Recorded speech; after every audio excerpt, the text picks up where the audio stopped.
Olá, Deus os abençoe. A Páscoa está chegando muito em breve agora. Então, o que devemos fazer para guardar a Páscoa? Nos tempos do Antigo Testamento, aqueles que não eram circuncidados, não eram qualificados para guardar a Páscoa. Então, na época do Novo Testamento, aqueles que não são batizados, estão qualificados para guardar a Páscoa? Por isso, hoje vamos estudar que tipo de significado está contido no batismo. É claro, todos nós sabemos que o batismo contém a promessa do perdão de pecados e da salvação. Já que o batismo contém a salvação e o perdão de pecados, deve ser melhor ser batizado o mais rápido possível, certo?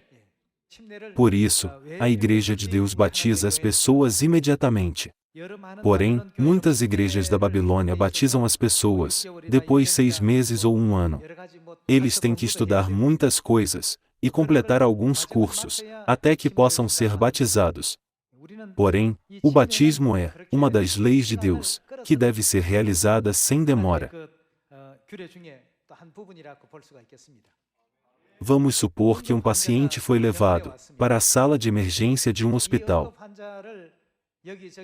E se um médico examinar o paciente e disser, eu vou estudar o caso dele por cerca de 1 ano, e depois vou começar o tratamento?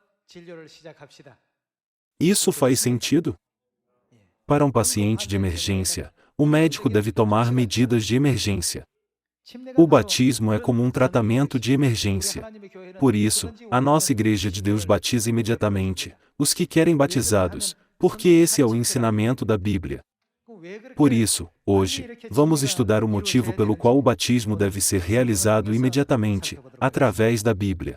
Vejamos a Epístola aos Romanos, capítulo 6, versículo 22. Agora, porém, libertados do pecado, transformados em servos de Deus, tendes o vosso fruto para a santificação e, por fim, qual é o resultado? Vocês foram libertados do pecado, tendo fruto para a santificação, e por fim, a vida eterna. Vejamos o versículo 23. Porque o salário do pecado é a morte.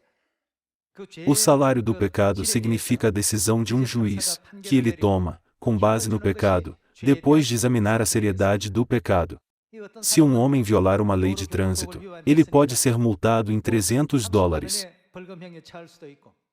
Se um homem cometer um crime hediondo, ele pode ser sentenciado a 10 anos de prisão. Por isso, há diferentes sentenças para diferentes pecados. Mas quanto a nós, fomos sentenciados à morte por causa dos nossos pecados. Então, nossos pecados não são pequenos. Eles são extremamente grandes. Já que estamos condenados à morte, podemos entender que cometemos pecados imperdoáveis.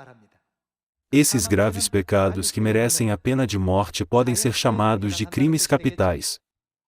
Geralmente, chamamos as pessoas que são sentenciadas à morte de prisioneiros do corredor da morte. Os condenados à morte não sabem quando a sua execução será realizada. Pode ser hoje ou amanhã, ou pode ser daqui a 1 mês. Os filhos de Deus que cometeram crimes capitais não sabem quando a sua execução será realizada. Se houvesse uma maneira de nos dar o perdão de pecados, Deus iria querer nos salvar através dessa maneira o mais rápido possível, não é? Por isso, devemos batizar as pessoas sem demora, porque não sabemos quando a sentença de morte espiritual será cumprida. A cerimônia de batismo contém o amor de Deus, que quer que as pessoas sejam batizadas e recebam o perdão de pecados o mais rápido possível. Vamos ver o livro dos Provérbios, capítulo 27, versículo 1. Não te glories do dia de amanhã. Por que não podemos nos gloriar do amanhã? Em que estado estamos espiritualmente? Nós somos pecadores que não podem ser perdoados apenas sendo punidos com uma multa. Está escrito que o salário do nosso pecado é a morte. Para os condenados à morte, o amanhã não existe. Se a sentença de morte for executada hoje, tudo terminará hoje. As pessoas que estão vivendo como se fossem justas, se esquecendo que são pecadoras, podem dizer: eu serei batizado 3 ou 6 meses depois, ou algum tempo depois de estudar mais. Porém, se compreendermos que somos anjos que foram expulsos a esta terra, depois de cometer graves pecados, que eram crimes capitais no céu, nunca poderemos nos gloriar do amanhã.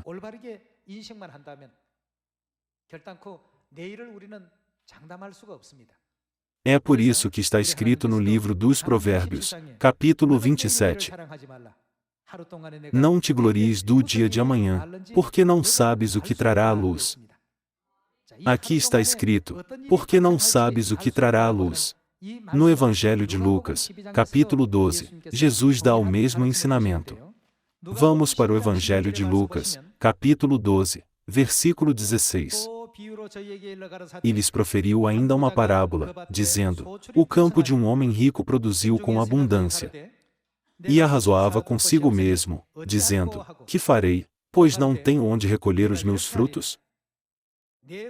E disse: farei isto, destruirei os meus celeiros, reconstruí-los-ei maiores, e aí recolherei todo o meu produto, e todos os meus bens.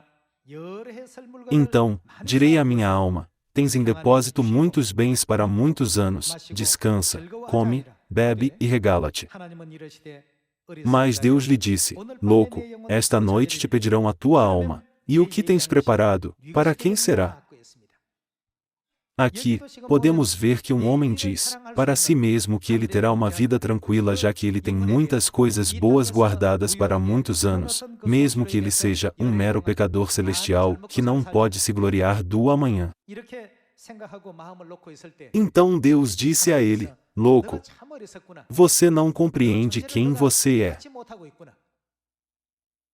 Assim que Deus der a ordem do céu, a punição será realizada imediatamente. Nós não sabemos quando esse dia virá. Esse dia pode ser hoje, 1 hora depois ou até 10 minutos depois. Mas o homem rico pensou: eu tenho muitas coisas boas guardadas para muitos anos. Tenha uma vida tranquila, coma e beba. Sem compreender que havia cometido um grave pecado no céu que merecia a pena de morte, ele pensou que viveria em paz e segurança para sempre.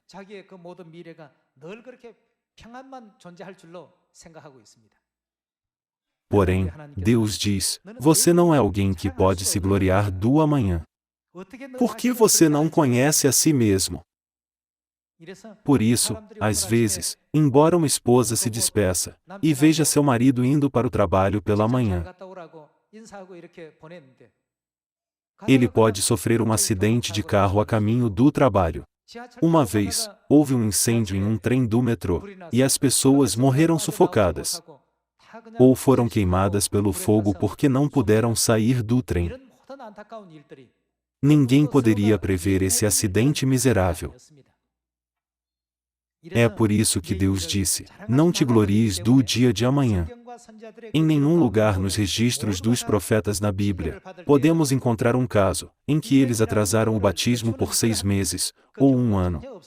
Todos foram batizados imediatamente. Vamos para o livro dos Atos, capítulo 8, versículo 26. Um anjo do Senhor falou a Filipe, dizendo: dispõe-te, e vai para o lado do sul, no caminho que desce de Jerusalém a Gaza, este se acha deserto. Ele se levantou e foi. Eis que um etíope, eunuco, alto oficial de Candace, rainha dos etíopes, o qual era superintendente de todo o seu tesouro, que viera adorar em Jerusalém, estava de volta e, assentado no seu carro, vinha lendo o profeta Isaías. Correndo Filipe, ouviu-o ler o profeta Isaías, e perguntou: compreendes o que vens lendo? Ele respondeu: como poderei entender, se alguém não me explicar?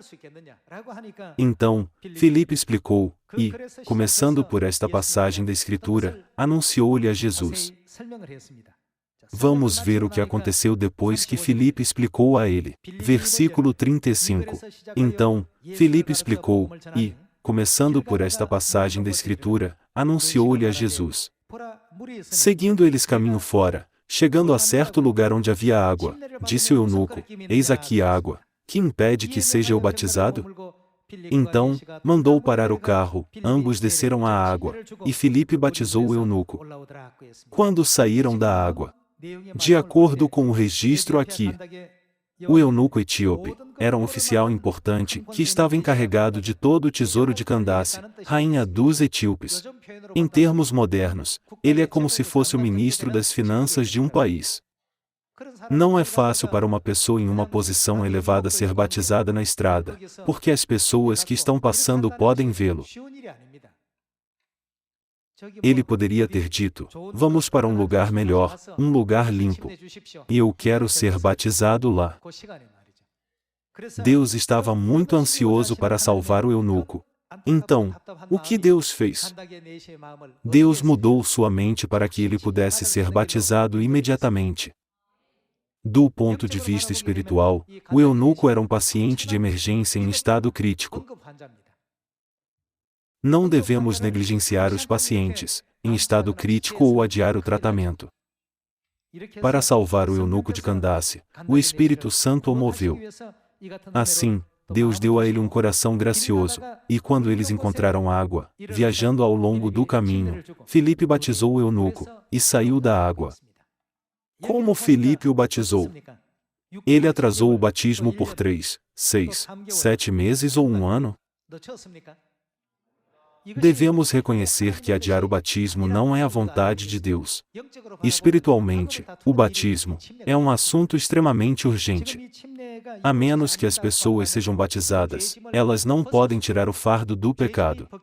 A menos que elas tirem o fardo do pecado, elas serão acompanhadas pela eterna punição do fogo no inferno para sempre.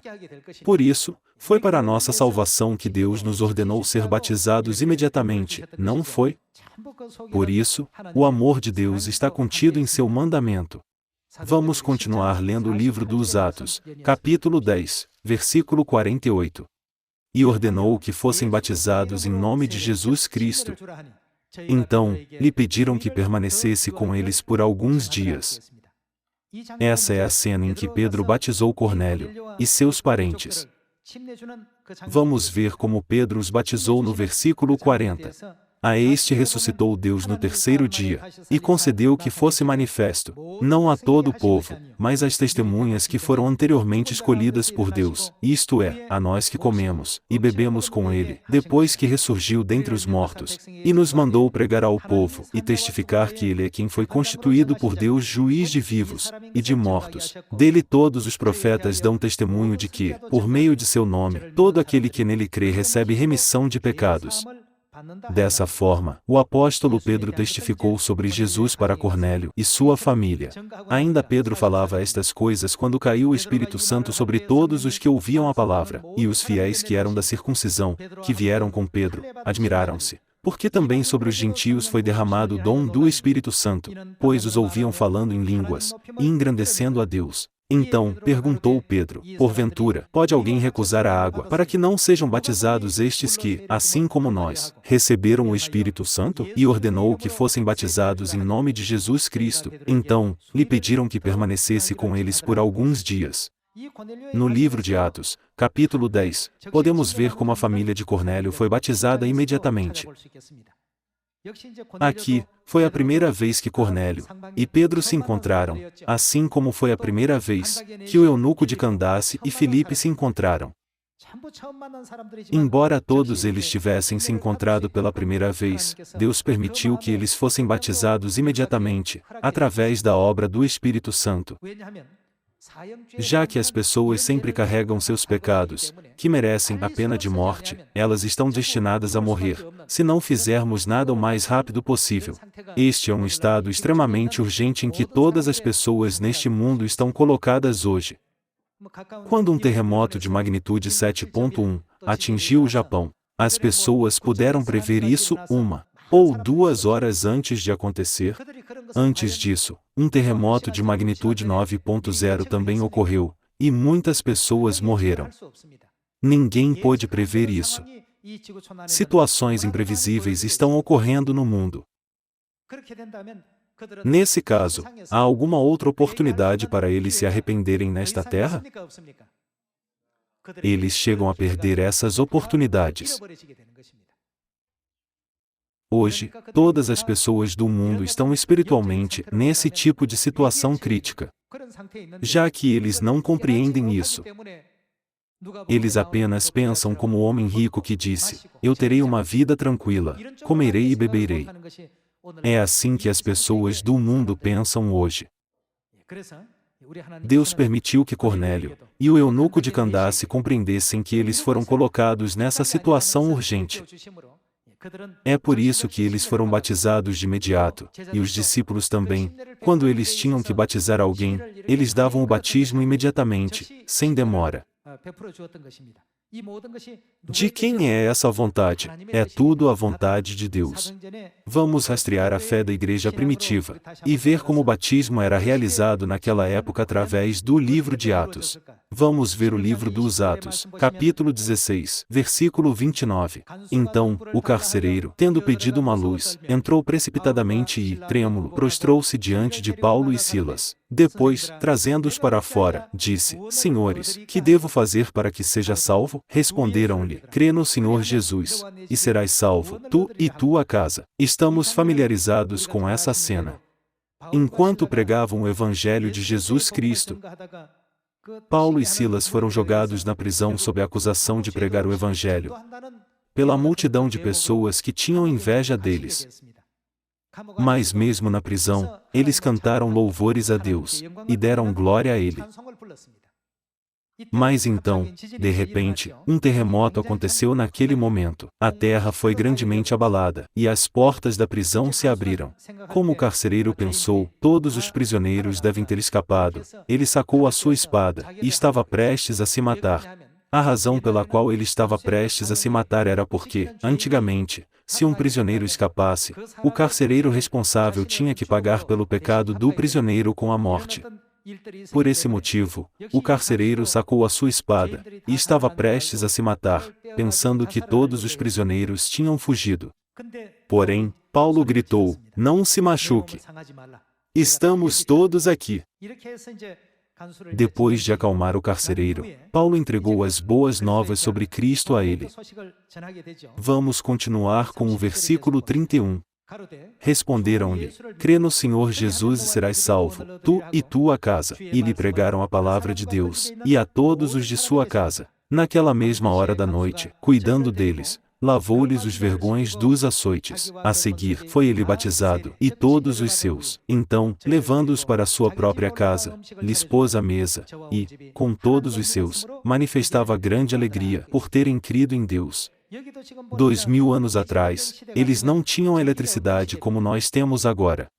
Pensem em como deveria ser escuro à noite naquela época. E o lugar. Aqui, o batismo para o carcereiro e sua família foi realizado em um lugar profano onde criminosos ficavam.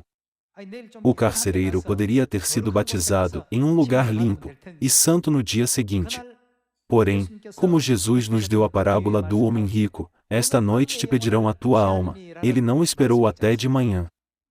Quando ele ganhou a compreensão, ele também guiou toda a sua família para ser batizada. A Bíblia diz: Então, levando-os para sua própria casa, lhes pôs a mesa, e, com todos os seus, manifestava grande alegria, por terem crido em Deus.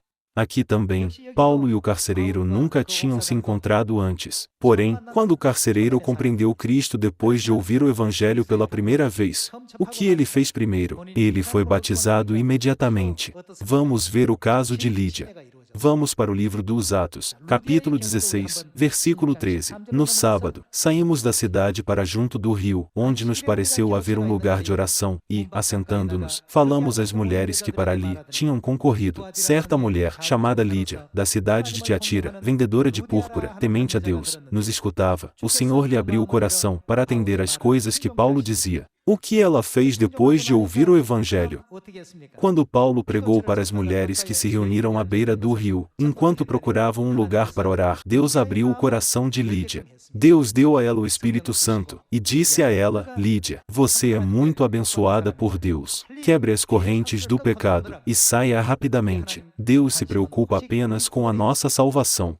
Um sistema ou uma cerimônia de culto também é importante, mas Deus considera a nossa salvação como o mais importante. Assim que o coração de Lídia foi aberto, o que ela fez imediatamente?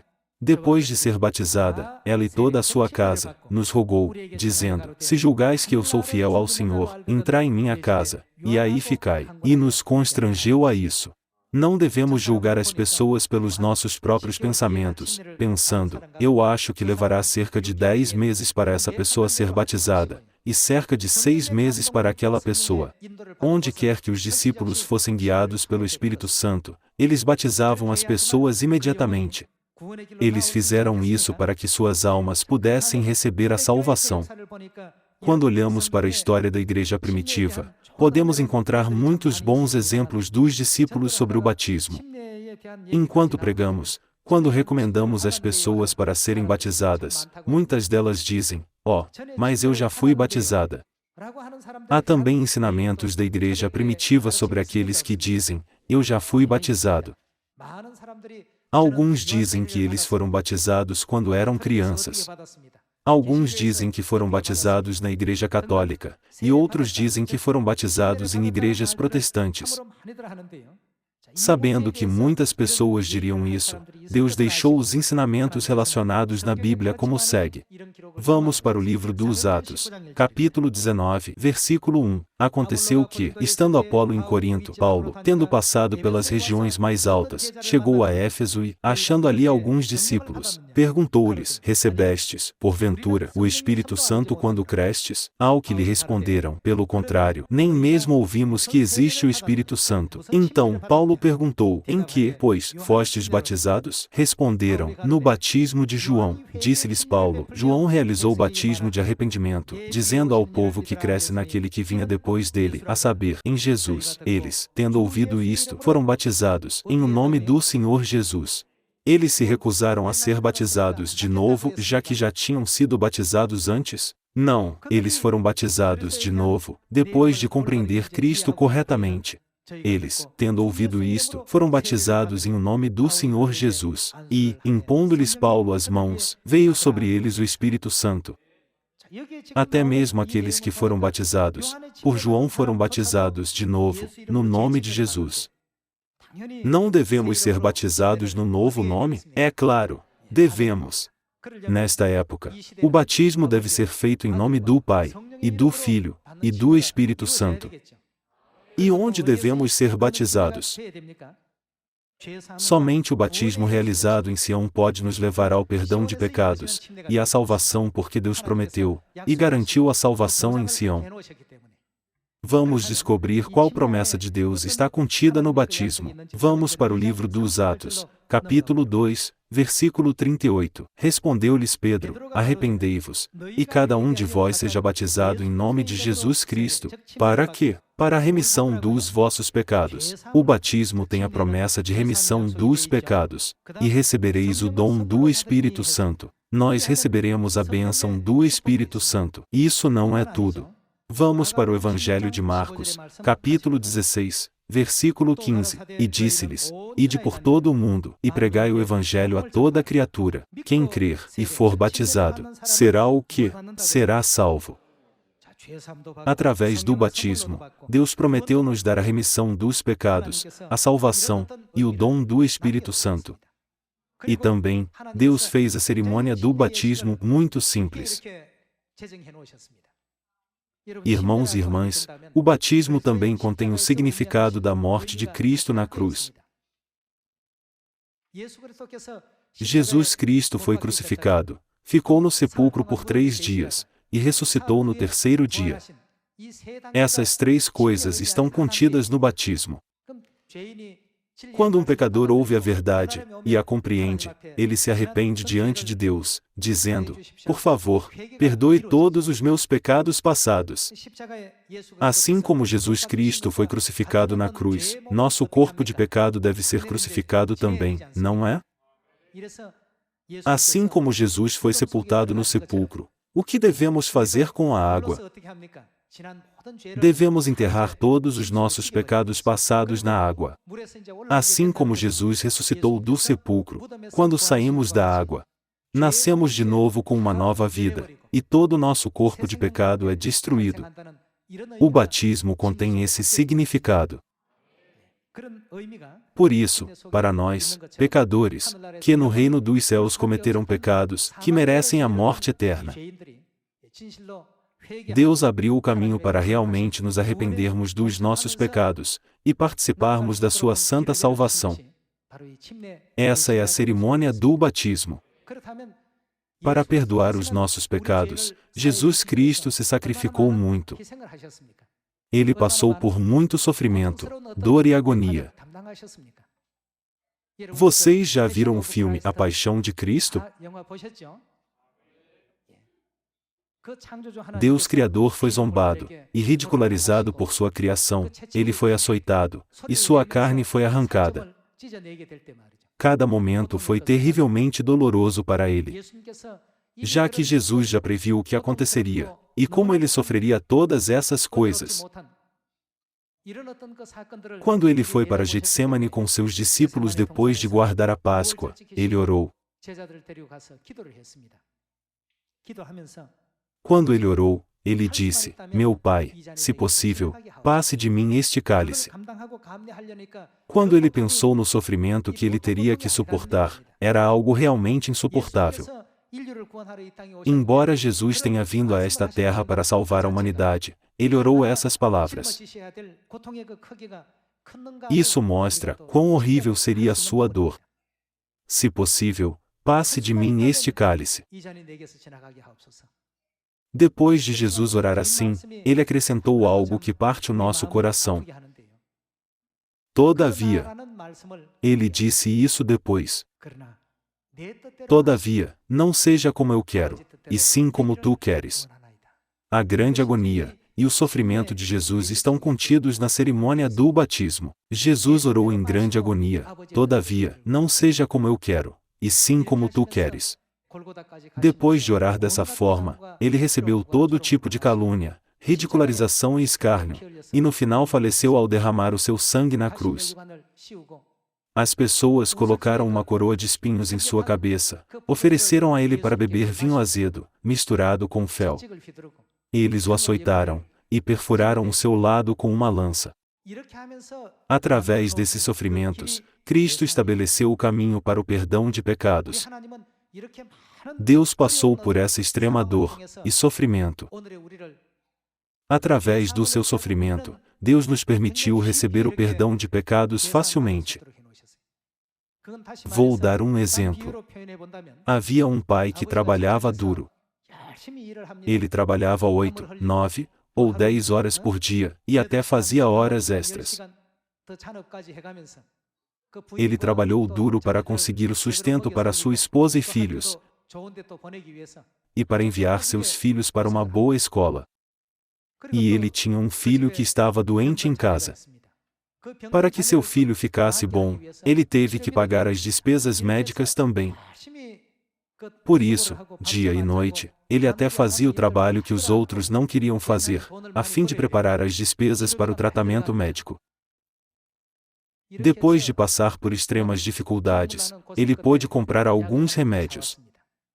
Se o seu filho tomar, ele será curado de sua doença. Como foi o processo até que o pai pudesse conseguir o remédio? Foi um tempo muito doloroso. Ele tinha que se levantar cedo de madrugada e voltar para casa tarde da noite, totalmente exausto. Embora ele estivesse cansado, ele não podia deixar seu filho sem cura. Todos os pais querem salvar seus filhos. O pai ganhou o dinheiro através de um trabalho doloroso, e mal conseguia comprar o remédio. E quanto ao seu filho? Tudo o que o filho tinha que fazer era tomar o remédio, e ele seria curado de sua doença. Para estabelecer o batismo, Deus sofreu a crucificação, foi sepultado no sepulcro, e ressuscitou no terceiro dia. Ele teve que passar por todas essas coisas. Mas, e quanto a nós? Deus nos sobrecarregou com o sofrimento e a aflição na cruz? Não. O que ele nos pediu para fazer? Ele apenas nos pediu para ser batizados e participar do pão e do vinho. Nosso Deus tomou todos os sofrimentos, e nos pediu para não fazer nada além de ser batizados, e viver comendo pão e bebendo vinho. A fim de ganhar dinheiro para pagar pelo remédio, o pai trabalhava dia e noite, até mesmo ouvindo todo tipo de palavras no trabalho. A única coisa que o filho tem que fazer é tomar o remédio, e ele será liberto do medo da morte. O que é esse caminho que foi feito tão fácil para nós? É o batismo. Devemos compreender o fato de que o grande amor invisível de Deus está no batismo.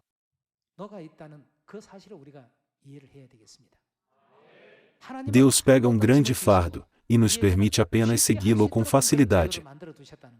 Isso é o batismo. Então, como devemos realizar a santa cerimônia? Devemos realizá-la rapidamente. Sejam eles batizados ou não, eles são livres para fazer o que querem. Porém, temos que explicar e ensiná-los sobre o amor de Deus oculto no batismo. Vamos sempre andar no caminho da fé com gratidão, nunca esquecendo a graça de nossos pais celestiais. Eu espero que vocês tenham recebido muita graça através desse sermão. Muito obrigado.